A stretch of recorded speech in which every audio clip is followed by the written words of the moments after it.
Assalamualaikum warahmatullahi wabarakatuh. Baiklah, di sini saya akan menjelaskan tentang unit masukan dan keluaran. Pengertian modul I/O merupakan peralatan antarmuka bagi sistem bus atau switch sentral dan mengontrol satu atau lebih perangkat periferal. Tidak hanya sekedar modul penghubung, tetapi sebuah piranti yang berisi logika dalam melakukan fungsi komunikasi antara periferal dan bus komputer. Sistem masukan dan keluaran komputer, yaitu menjembatani CPU dan memori dengan dunia luar, merupakan hal terpenting untuk kita ketahui. Inti mempelajari sistem I/O komputer adalah mengetahui fungsi dan struktur kerja modul I/O. Fungsi modul input atau output bertanggung jawab atas pengontrol sebuah perangkat eksternal atau lebih dan untuk pertukaran data antara perangkat tersebut dengan memori utama register CPU. Struktur modul I/O antara muka modul I/O ke CPU melalui bus sistem komputer terdapat 3 saluran.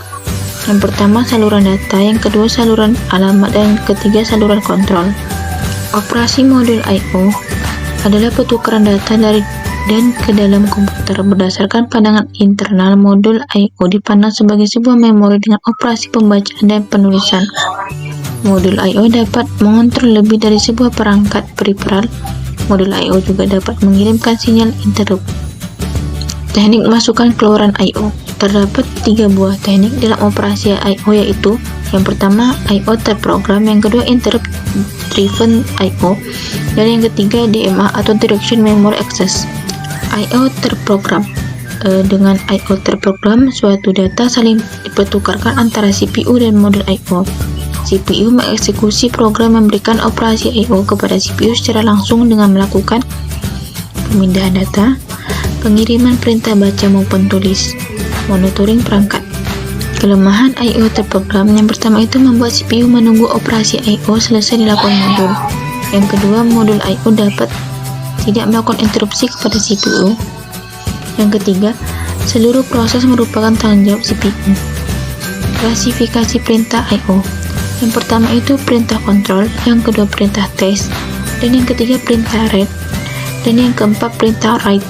Implementasi perintah dalam instruksi I/O: yang pertama itu memori ke moped I/O, yang kedua itu isolated I/O. Interrupt driven I/O. Dengan interrupt driven I/O, proses dilakukan tidak membuang waktu. Rincian prosesnya: CPU mengeluarkan perintah I/O pada modul I/O. Bersamaan dengan perintah I/O dijalankan modul I/O, maka CPU akan melakukan eksekusi perintah-perintah lainnya.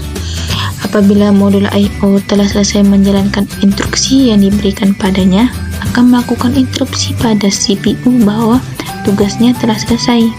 Direction Memory Access atau DMA adalah sistem yang bertugas untuk memberikan akses langsung terhadap data tanpa perlu melalui proses CPU.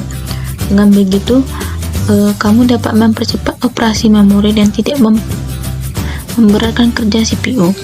Namun, hanya input dan output data tertentu saja yang dapat diproses melalui DMA. Contoh dari input dan output yang ada di gambar. Yang input itu ada mouse, yang kedua itu ada keyboard, yang ketiga itu ada webcam, dan itu ada touchscreen, ada joystick dan mikrofon, dan optical pen. Kalau output itu monitor, speaker, printer, projector, handset, dan plotter. Sekian dari saya. Wassalamualaikum warahmatullahi wabarakatuh.